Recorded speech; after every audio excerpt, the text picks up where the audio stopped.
बोतल का और इंसान का रिश्ता कोई आज का नहीं है, जन्मजात का है। बच्चा जब पैदा होता है ना तो मुंह से दूध की बोतल लगा देते हैं। थोड़ा बड़ा हुआ, स्कूल जाने लगा तो फिर बस्ते में पानी की फंसा दी।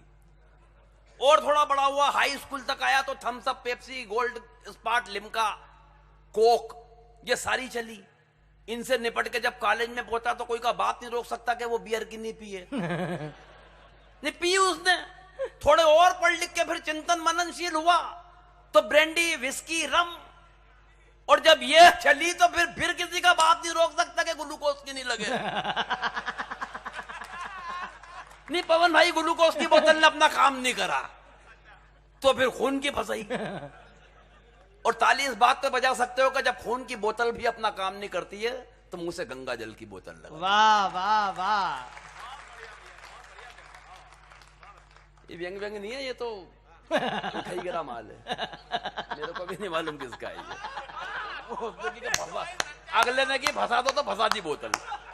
कविता सुनो, अब कविता सुनो कि सुबह सुबह अखबार में एक गजब का समाचार दिखा। खबर थी हरियाणा के एक शहर में एक भैंसा 7 करोड़ रुपए में बिका। मैंने पत्नी से कहा, इस खबर ने मेरे जहन में सन्नाटा सा खींच दिया है। यूं लगता है स्वयं यमराज ने अपना भैंसा बेच दिया है।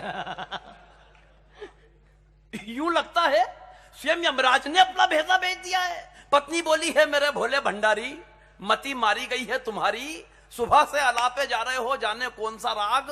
खबरों के इस भूत ने खत्म कर दिया है तुम्हारा दिमाग। मगर खबरों का ये भूत इस सच के आगे ज्यादा देर नहीं टिकेगा। अरे जिस मुल्क में स्वयं यमराज 2 कौड़ी में बिक जाते हो, वहां उनका भैंसा 7 करोड़ में कैसे बिकेगा। वाह वाह वाह। व्यंग के नाम पे तालियां थोड़ी कमजोर है, लेकिन अगली 2 पंक्ति में फिर चाहता हूं कि व्यंग तक पहुंचना। जिस मुल्क में स्वयं यमराज 2 कौड़ी में बिक जाते हो, वहां उनका भैंसा 7 करोड़ में कैसे बिकेगा। फिर भी अगर ऐसा हुआ है तो मैं यही कहूंगी कि ऐसे हालात ही मुल्क को बीमार बना देते हैं। और भैंसा 7 करोड़ में बिक भी गया तो हैरत कैसी मेरे हुजूर, ये वो मुल्क है जहां गधे भी करोड़ों में बिक के सरकार बना देते हैं। वाह वाह वाह। तो सुबह सुबह इन्हें कोसने की ना भूल कीजिए।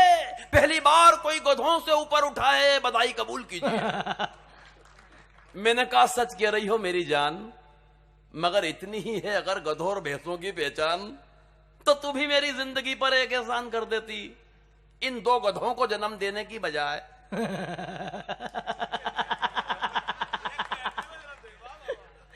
एक भैंसा जन्म देती। सच कह रही हो मेरी जान, मगर इतनी ही है अगर गधों और भैंसों की पहचान, तो तू भी मेरी जिंदगी पर एक एहसान कर देती। इन 2 गधों को जन्म देने की बजाय एक आध भैंसा जन्म देती।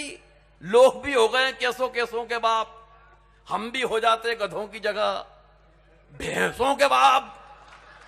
अब पत्नी के तरकश का तीर मैंने ब्रह्मास्त्र की तरह झेला। उसने तुरंत ही मार दिया नेहले पर देला। बोली, क्या बताऊं मेरे प्रीतम, हम तो इस सृष्टि के रचयिता के द्वारा चले गए हैं।